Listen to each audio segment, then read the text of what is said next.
Hey guys, I just want to make this video talking about what happens when you put stories into your sales funnels. And the most powerful lesson that I ever got in regards to this was from Stephen Larson during the One Funnel Away challenge. So during the challenge, he kind of referenced a thing called his fake book story. So when he was doing the challenge, he was talking about his own personal struggle, and he was talking about how there was like a time when he was like, working and trying to create his own online business, and it just, like lots of entrepreneurs, it's hard when you're first starting out. You don't know the way, and there's a lot of struggle, and it's difficult. So he was talking about that and just feeling completely down on himself, and that he was feeling like he wanted to give up almost, right? And he was at this conference, and he could see, he was standing outside waiting for somebody, and he was at this conference. You could see across the road at the hotel, he saw this guy roll up in a car, right? It's like a super fancy car, super nice. You could just tell, like, this is like,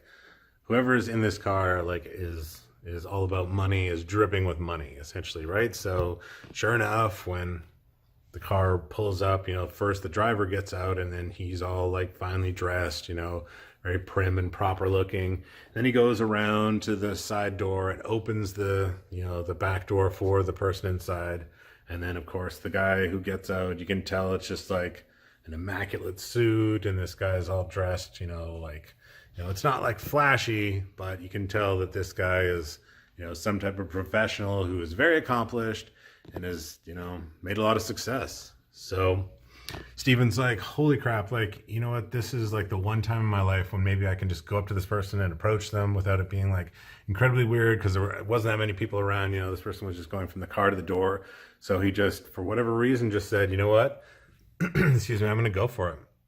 I'm going to go talk to this guy. I'm going to go approach him and be like, hey man, like, how did you get like that? So he goes up to this guy and says to him, like, hey, I'm not a weirdo or a stalker or anything like that.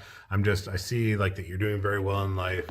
And I'm just curious, like, like, what do you do? Like, how did you get to this point? Or what's, like, what kind of, if you could give me any kind of insight into this, I'd really appreciate it.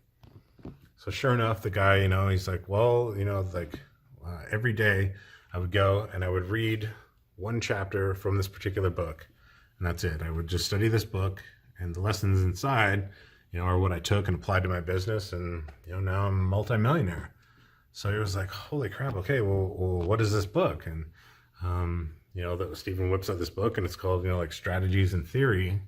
And he talks about that, he went and got this book, and that he's including this book in the course that he's promoting, right? So not only are you going to get this book, though, this, Strategies and Theory book, you're also going to get this checklist where he's gone through and boiled down all the important parts out of the book into like a simple, like, step-by-step checklist. And he's also done an interview with the author of this book, where he talks about all the insights and all the things that he learned while he was writing the book, right? So as he's describing this offer that's, supposedly exists in his sales funnel, people have already gotten off the webinar and have gone over to Amazon and bought this book, right? So it's shortly after that Stephen tells them that this was actually like a made-up story, that this wasn't real, and that this person's actually probably made extra book sales because it was just a book that Stephen pulled off his shelf just to show this example of what he was talking about how powerful stories can be when you introduce them into your sales funnel. So if you've never looked at it, go check out Stephen Larson Fake Book Story, and you'll see what I'm talking about. And it's absolutely amazing. And you'll want to include stories into your sales funnels, from here on out, because they're just that powerful. It's an awesome example. Go watch it, but don't go over to Amazon and buy the book. Thanks for watching this, and I'll see you in the next video.